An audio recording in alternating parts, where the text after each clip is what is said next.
This is the armour of Henry VIII, one of the most iconic and famous kings of England.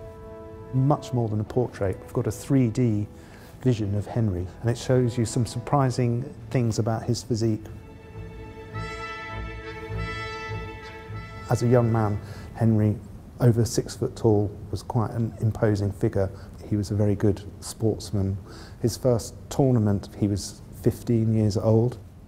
The tournament's the practice for war, but in the 16th century it had become both a political and diplomatic showground. Henry was very keen to be a central figure in Europe. He was in competition with Maximilian I. Henry had a jousting accident in 1536 which put paid to his sporting activities. Around the age of 50 he had a renewed vigour for life, got up early, did lots of riding and was very much back in the saddle. We think this armour was made in about 1540 for his marriage to Anne of Cleves in his workshops at Greenwich under the master workman Erasmus Kirchner. He imported foreign craftsmen into London, forming the Greenwich School, which is now known as the English School of Armour, which this armour is one of the greatest examples. This armour is known as a garniture because it's a field armour, so it's an armour for battle, for horsemen, but it also has extra pieces that can be added to it to perform in the tournament. And over here we have the extra pieces of the garniture, the Grand Garde, Passe Garde and Manifer. And Manifer is from medieval French main de fer, so hand of iron. The lance is always going to, hopefully, strike you on the left, so you can see everything to do with the left of the armour is just a wall of steel. On the right, where you're much less likely to be hit, are ventilation and vision slots. There are lots of amazing technical features to this Greenwich armour. It's got this very interesting extension plate just below the elbow. What that does is an innovative Greenwich idea. It stops your arm being overflexed when you hit your opponent.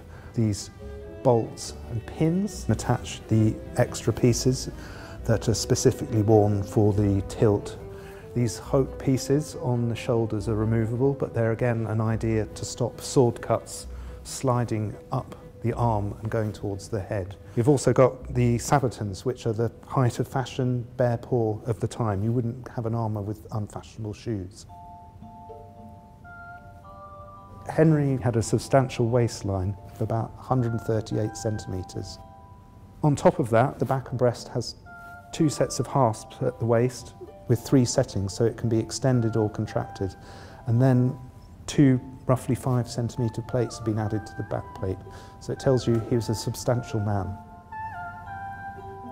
This armour weighs 39.1 kilos without the tilt pieces. That sounds a lot, but it isn't. If you think about, you practice from childhood wearing armour, you have special tailored clothes underneath the armour to help the weight of it be distributed all over your body. In comparison, I understand the modern military are carrying between 40 and 50 kilos of ammunition and armour. And of course, Henry also had the advantage of being able to ride on a horse.